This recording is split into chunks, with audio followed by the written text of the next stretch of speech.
Yamunatiravanachari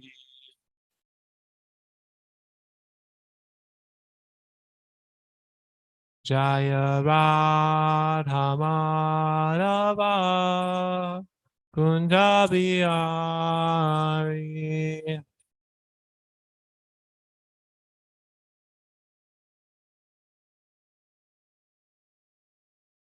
Jaya Radha Madhava Kunjabiyari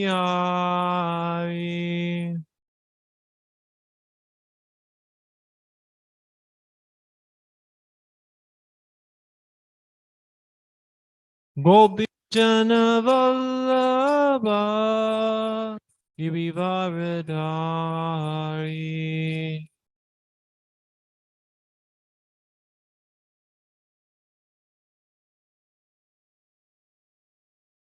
Gopi Jana Vallabha Girivaradari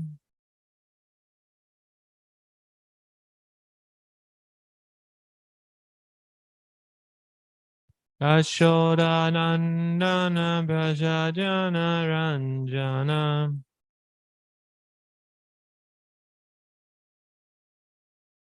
Yashodanandana Brajajana Ranjana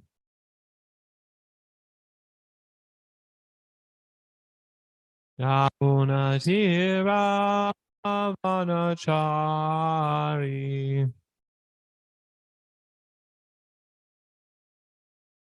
Yamunatira Vanachari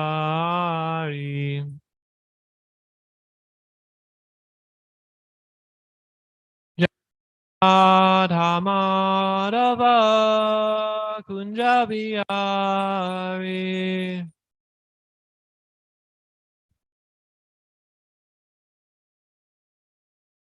Jaya Radha Madhava Kunjabiyari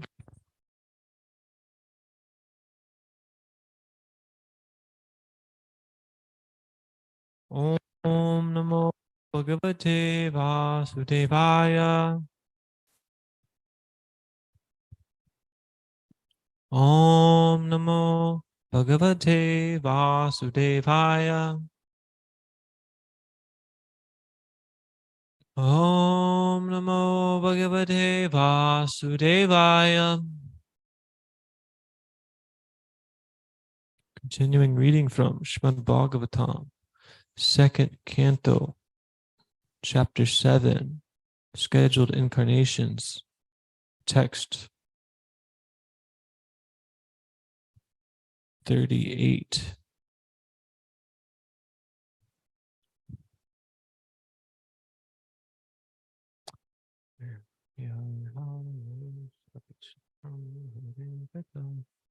Yarhyalayesh apisatam na hare kathasu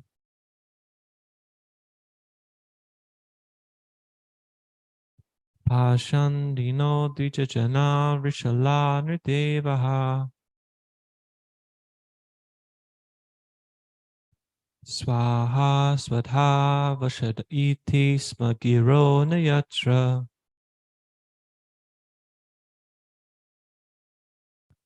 Shasta bhavishyati kale bhagavan yugante Yarhaleshapi satam nahare kathasu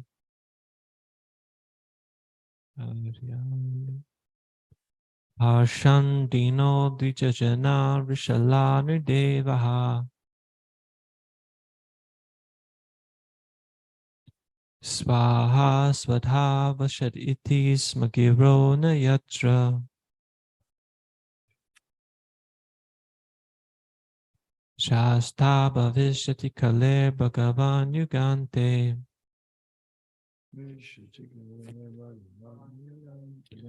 Yarhyalayesh apisatam nahare kathasu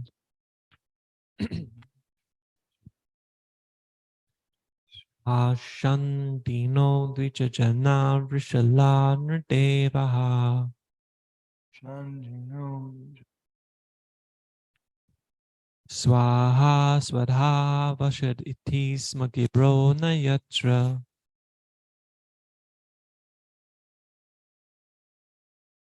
Shasta Bhavishyati Kale Bhagavan Yugante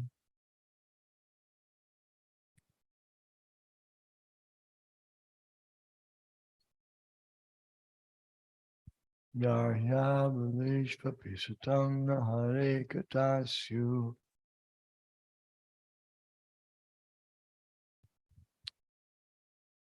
Ashandino Dvijajana Vishalanu Devaha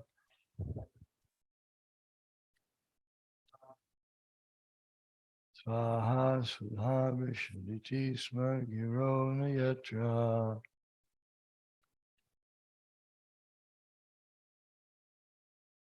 Shasta Bhavishati Kaler Bhagavan Yugante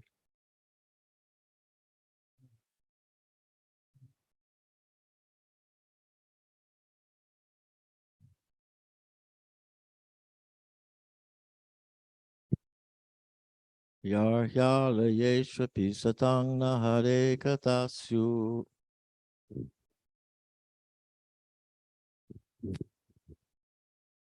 Ashandino Dvijajana Vishala Nidevaha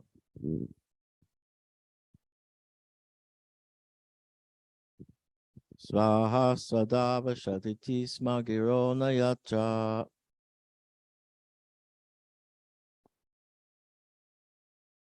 Shasta Bhavishyati Kaler Bhagavan Yugante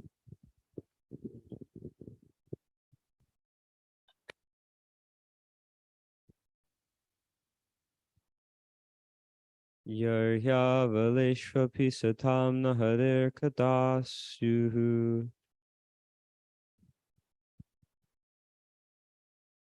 Ashandino Dvijajana Vishala Nirdevaha Swaha Swadava Shaditi Smagiro Nayatra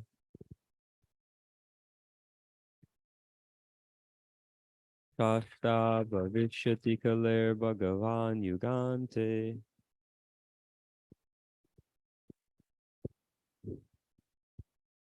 Pashan Yahya Layeshva Pisatam Naharir Katasyu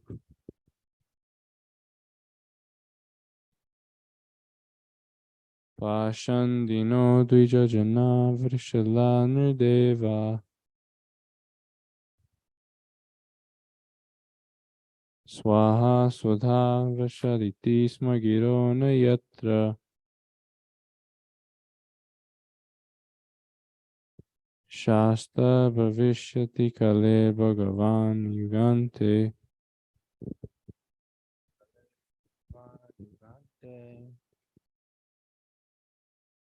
Yadhi Aleshwapi Satam Naharir Katashu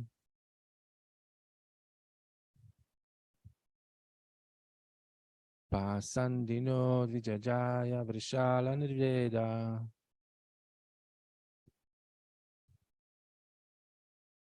Swaha Swada Vashaditi Samogriona Yatra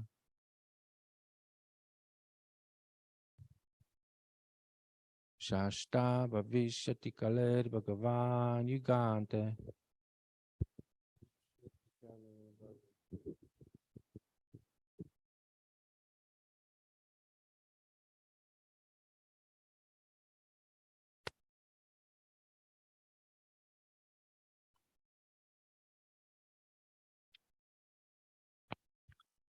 Yarhi, when it happens, Aleshu, in the residence of, Api, even, Satam, civilized gentlemen, Na, no, Hare, of the personality of Godhead. Topics: Su, will take place. Hashandinaha, atheist, dvijajana, persons declaring themselves to be the higher three classes, Brahmanas, Kshatriyas, and Vaishyas. Rishala, the lower class, Shudras. Nrdeva, ministers of the government. Swaha, hymns to perform sacrifices. Swadha, the ingredients to perform sacrifices. Vashat, the altar of sacrifice. Iti, all these. Sma, shall. Gira, words. Na, never. Yatra, anywhere.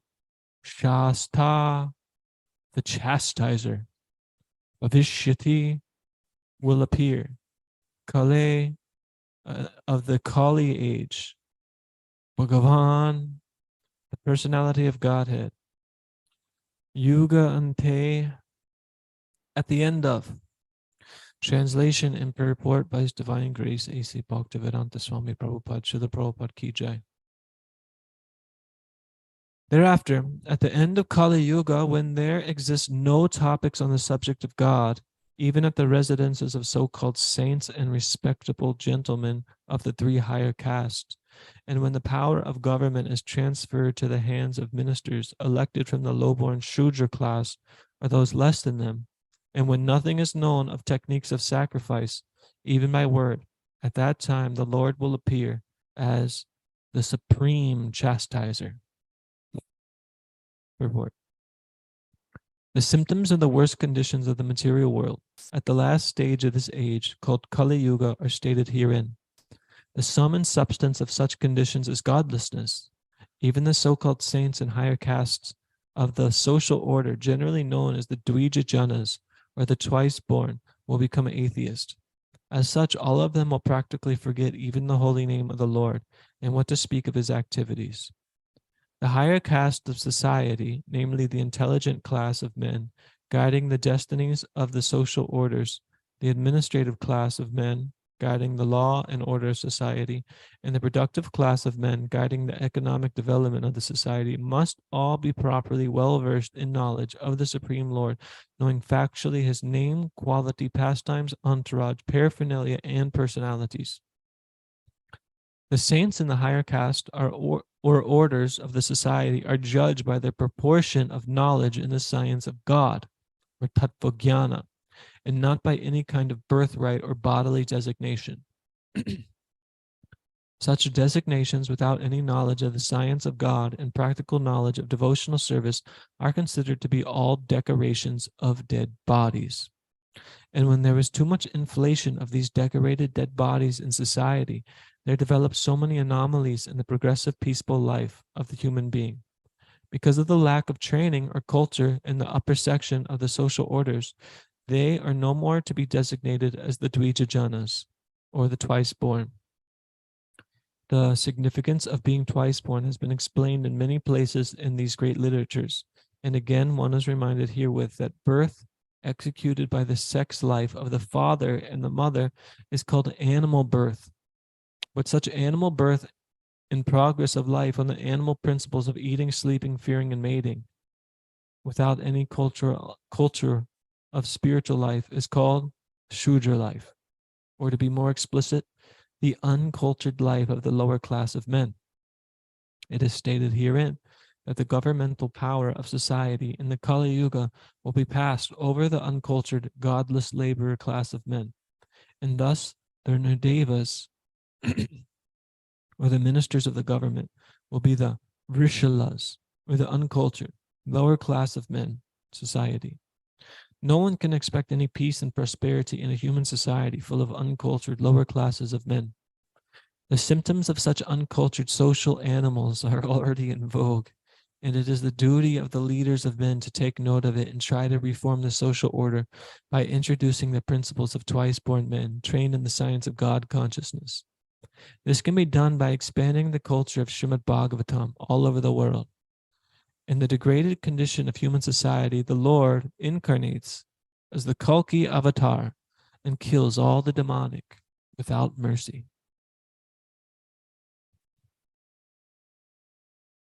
Translation: Thereafter, at the end of Kali Yuga, when there exist no topics on the subject of God, even at the residences of so-called saints and respectable gentlemen of the three higher castes, and when the power of government is transferred to the hands of ministers elected from the lowborn Shudra class, or those less than them, and when nothing is known of the techniques of sacrifice, even by word, at that time the Lord will appear as the supreme chastiser.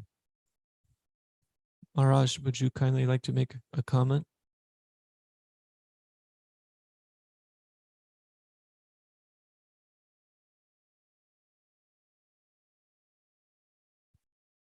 Well, it's happening. So Bhagavatam has to be taken quite seriously because it's these things. Bhagavatam was written 5,000 years ago, approximately, and these things are happening now, and we can see that they're unfolding in the future as well. So it would be wise to take advice and try to change the direction. There's always a nice sentiment towards doing things nice. Like when the beginning of the hippie age, there was a mood, the age of Aquarius. So they were excited that now this is going to be a dawning for a new age, and everything was going to be nice, and everyone was going to be pure and truthful and loving and wonderful things. But unfortunately, it doesn't happen like that. It happens like that when God is in the center, when everyone is engaged in proper activities of devotional service to God, hearing and chanting about the Lord. This may sound strange, but actually all the topics of society are meant to be about the Lord and his activities and his devotees' activities. Everything should be like about that.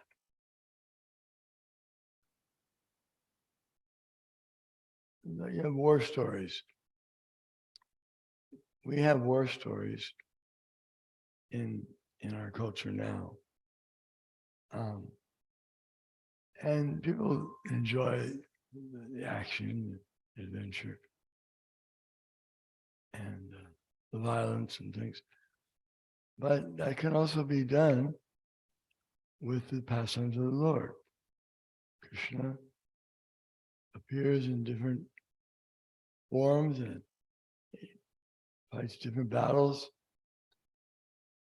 Like he takes the side of the demons, or excuse me, the demigods against the demons, and he fights against the Hiranyakashipu. These are all wonderful pastimes, and they fill the need for the desire of the human being to know about different things beyond his immediate experience. So we should try to bring this back. The leaders of society should try to bring it to the state of completely God conscious. Everything should be about centered around God. Isha-vasyam. God is in the center of everything. Of all, you could even say of all sports. How would that be? We have sports, we don't have God in the center. You can have God is, you can have sports with God in the center, you're distributing the Lord's books, pastimes. That's a sport that the devotees and the Lord engage in, and even the non-devotees get drawn into that sport. So that's nice. And chanting and dancing. It's said that the Goswamis, they would swim in the, how does it sound?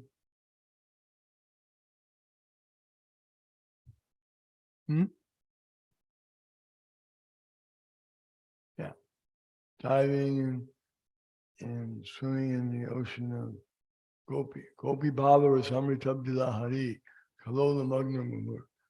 They're enjoying in that transcendental bliss of swimming in the ocean of devotional, hearing about Krishna and his pastimes with the gopis. So that everything can be reorganized so that God is in the center.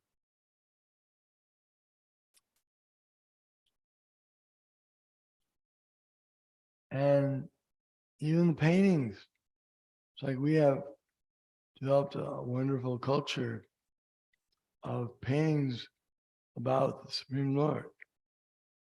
Prabhupada did that as one of the things he established, is the whole culture based on the art, Krishna art, Krishna music, Krishna theater, Krishna architecture, Krishna talk, so many things, everything Krishna. And you may say, well, I think it'd be boring, everything about one Krishna. But who is as dynamic as Krishna? What is that?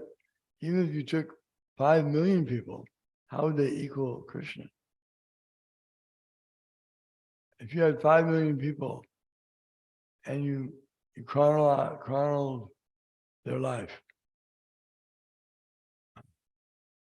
would any of them marry 16,000 wives? No, none of them would. Out of 5 million, none would marry 16,000 wives.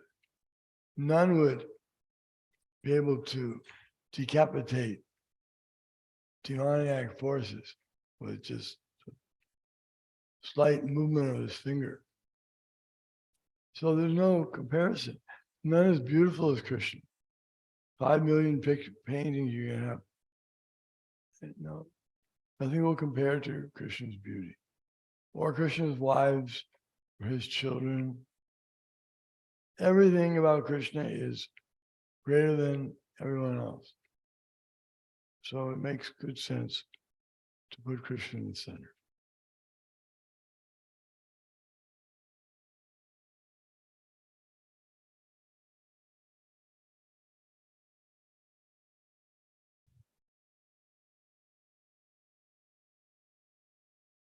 It's interesting here how the last sentence Prabhupada says, in the degraded condition of human society, the Lord incarnates as the Kalki avatar and kills all the demonic without mercy. So we hear Lord Kalki coming and just killing everybody, slaying them, all the demon hobgoblins who are subject to this Kali Yuga, but from a higher sense, from the Lord coming to sending to kill them, this is actually his mercy, because whatever the Lord does is all good for everybody. So like Maharaj is talking about keeping God in the center, this is just it. When God is in the center of everybody's life individually and collectively as a society or community or as a whole, then it's all good for everybody, because Krishna is the supreme pure. So whatever is going to be contacted with Krishna will also be purified. But fortunately, we have the Srimad Bhagavatam that depicts what's happening before our very eyes. You know, people are very disturbed about the current state of the world, about how many problems there are. You know, if one was to watch the news, it's like every day there's something new that comes up. You know, a disease, a shooting, you know, a robbery, some kind of movement for some ridiculous cause. It's all ridiculous because it's all temporary. It's all short-lived. It has nothing to do with getting to the root of the problems of life. So the Srimad Bhagavatam isn't just showing us what's going on in this present age, but it's helping us get to the root of life so we know how to act, so we don't fall victim to what's going on around us. You know, this shloka is really highlighting about the point that these three higher castes, the Brahmanas, the Kshatriyas, the Vaishyas, that they'll be in this position, but they won't even act like they're in the higher castes, i.e. they have no tattva jnana. Prabhupada used this word for knowledge in the science of God. There's a really nice sentence. He says, the saints in the higher caste or orders of this society are judged by their proportion of knowledge in the science of God, and not by any birthright or bodily designations.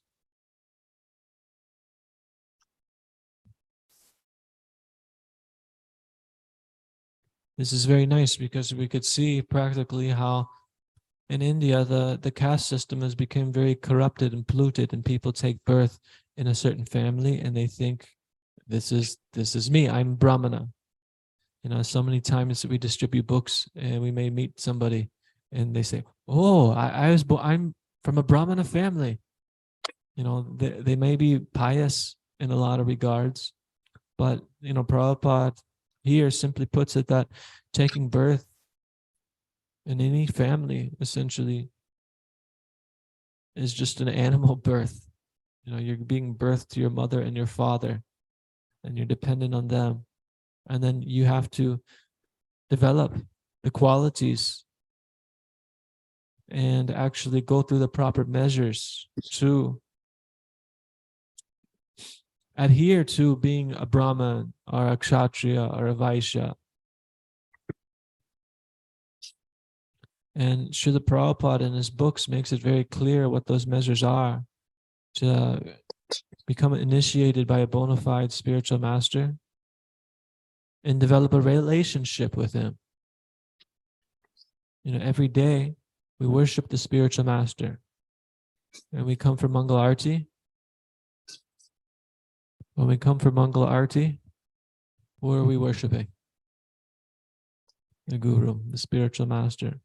So everybody has their own Diksha Guru, but there's also, you know, Srila Prabhupada, who is our preeminent Shiksha Guru within ISKCON.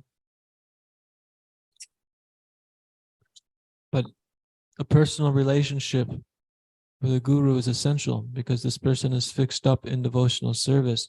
And by us developing a relationship with them, it allows us to connect with the parampara, and this person can see where we're at and advise us and guide us in our spiritual life.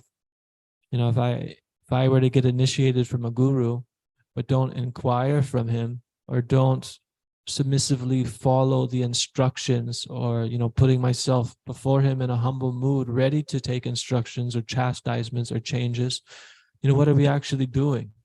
The whole point of this Krishna consciousness is a transformation of consciousness.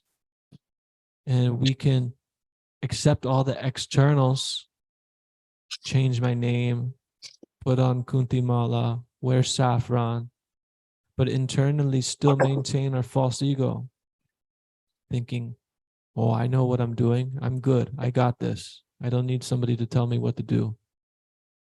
And maybe that's really gross. Maybe it's more subtle of, oh, I don't need to take advice from devotees or from the temple authorities or guru. I'll just read Srila Prabhupada's books. Everything I need is here. Prabhupada says that practicing Krishna consciousness outside the association of devotees is hallucination. Practicing Krishna consciousness outside the association of devotees is a hallucination. And it's very easy to even come to the temple and take prasadam and do all these external things and still not even really associate with the devotees. Rupa Goswami, he describes that we should reveal our mind, we should inquire. Just thinking about the nature of inquiring from another devotee, it takes, being more on a humble platform to actually ask questions and want to infer. To reveal our mind, we have to be humble. We have to open up and show what we're thinking, what we doubt, the problems that we have. Because we're not perfect.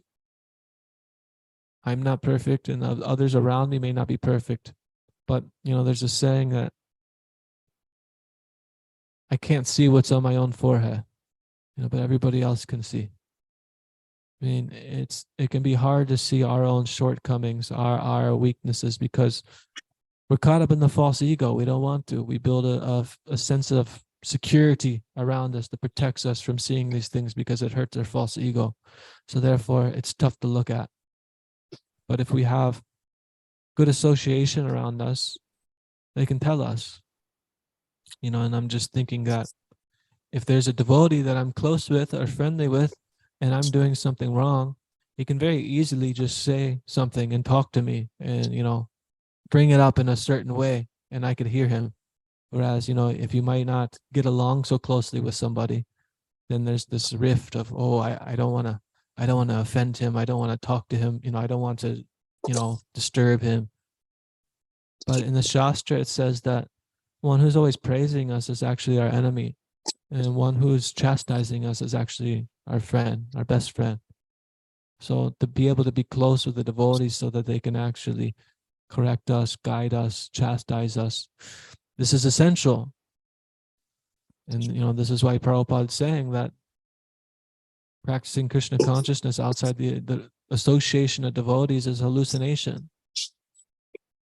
To be Krishna consciousness, one doesn't have to live here at this ashram. One doesn't have to live at this temple. One doesn't have to come to Mangalarti. One doesn't have to do a lot of things that we do. But we do them because Prabhupada instructed us to do that. He built this society, these temples, for personalities to associate putting Krishna in the center. So we're learning to put Krishna in the center, but we all come from our own conditioned background, filled with the modes of nature, lust, desires, hankering, fears, lamentation.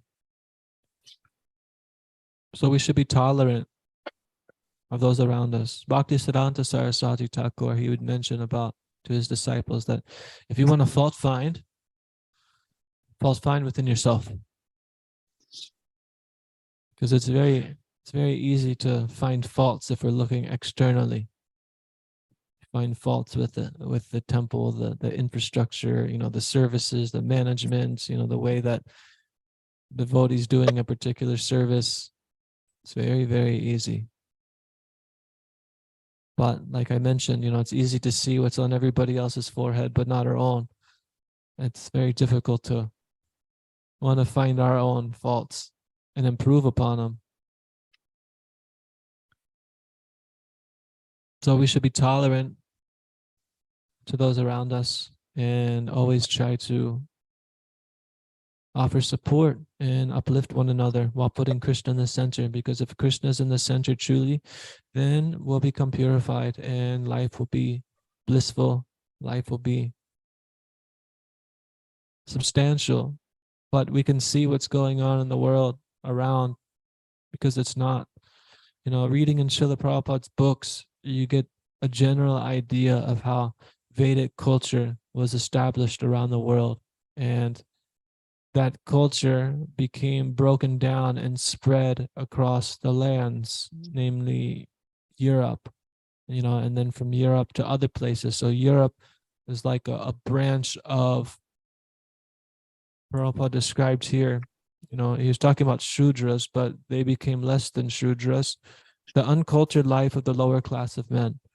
So this Vedic culture got broken down to this society of lower class of men, and then became more and more degraded. And from Europe, it spread to the rest of the world, which we call the Western civilization, which everybody thinks is the most advanced. This is what we're taught in school, so they don't question it. And then to back that up, the scientists are always making new speculations and ideas, creating new devices and technologies to make us feel appeased that we really think that we are in the most advanced age. But we're so degraded and things are getting worse. This is what Bhagavatam clearly describes. I saw something recently. It was talking about, in these medieval times in Europe, people, they wouldn't bathe. They would bathe maybe like once in a month. They wouldn't change their clothes. They would wear like the same clothes all the time. There was a king, like a big king in England, and he would bathe 3 times a month. And like people found out about that, and they were like, "What's wrong with you? You're wasting all the water." So this is how Vedic civilization broke away, and then it became degraded, and then that's the culture that has built up to be where we're at now. So we here and we practice, we wake up, take bath, come to the temple, purify our external body, purify our mind, our consciousness by engaging in the Lord's service. And this is constant, sticking up with vigilance to keep Maya at a distance. If we take a break from chanting Hare Krishna, from focusing on Krishna, remembering what we heard or hearing, somehow or other being absorbed or connected to Krishna, putting Krishna in the center, then Maya is right there prodding at us. Remember me, your old friend. So we have to focus on Krishna with all of our attention. Krishna, he says in the Bhagavad Gita, Sagunan samatitaitan brahma bhuyaya kalpate. One who is, I forget the first part. When one is engaged in devotional service, one immediately comes above the modes of material nature. Similarly, Krishna says that crossing over this Maya, this material energy is very difficult. But when one surrenders unto him, it becomes very easy.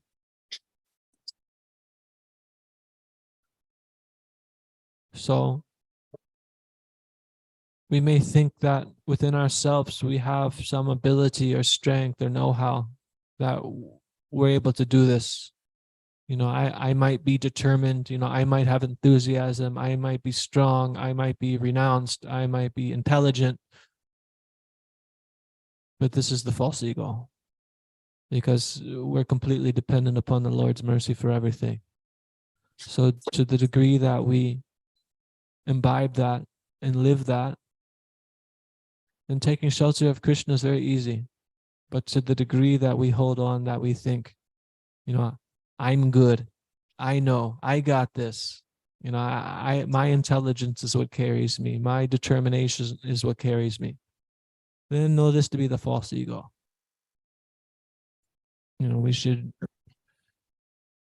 declare complete dependence on the Lord, and not just the Lord, on the Guru, and not just the Guru, but the association of the devotees. This should be our life and soul, actually. Because Krishna says that one who says he's a servant of me actually isn't a servant of me, but one who says he's the servant of the servant of the servant of the servant, that's actually a servant of me. So we approach a guru, establish a relationship with him, through a living person that we know, that we can hear from, that we see his character, that we could follow, that we can reveal our mind, ask questions. And do we serve the Vaishnavas who are sincerely engaged in serving the Guru's mission? So here we're trying to follow in Srila Prabhupada's footsteps and partake in Lord Chaitanya's Sankirtan mission to whatever ability or capability we have, which It's always meager comparison to what Srila Prabhupada was doing. But, we should support one another. Shri Shri Gordon Sai Ki Jai. Srila Prabhupada Ki Jai. Is there any other comments or questions, thoughts, reflections? Yes. You made a few points about the Mangal Arti, and I was just reading about it this morning in an article that His Holiness Dhanavir Goswami made called Guru in the Morning. Can I try to maybe quote some small part of it? Because it's a long article, but okay. Let's see. I found it just really helpful is talking on Mangal Arti. Let's see. And it can apply to ourselves too, because it's talking about like if one wants to be a preacher or set an example for others how they should act, even though the direct topic is speaking about guru's behavior in ISKCON.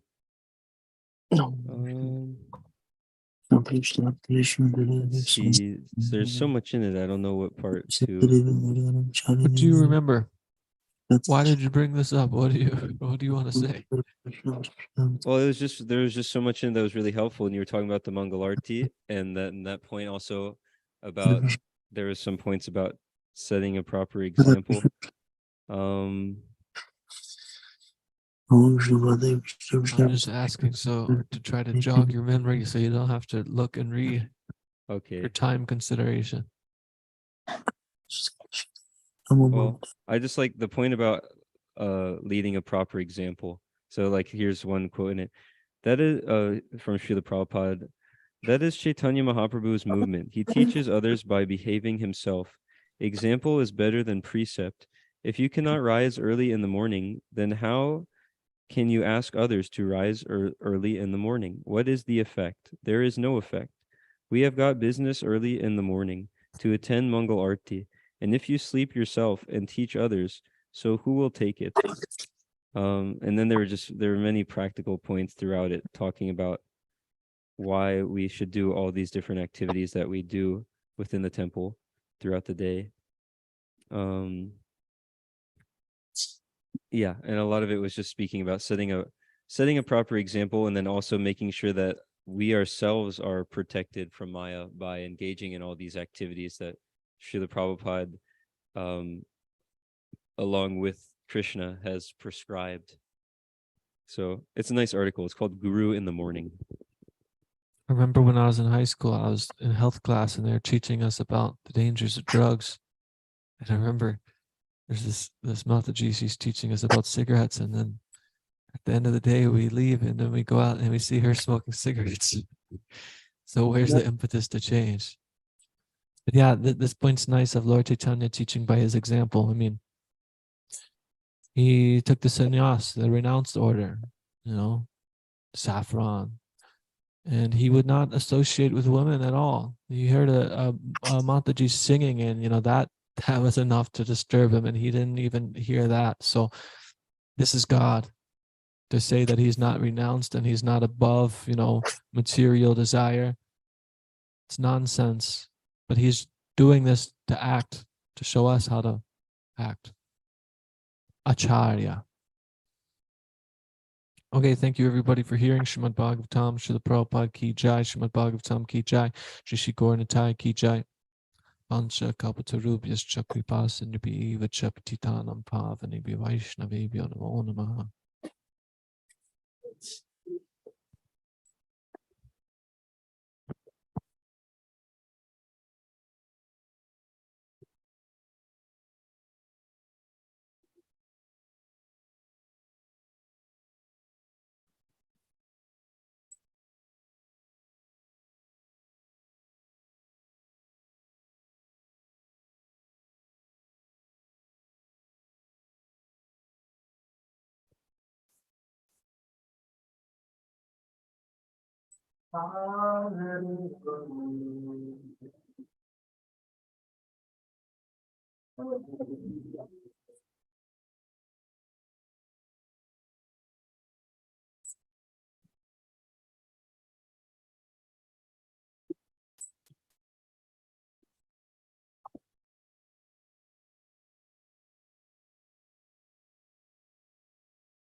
Prabhu.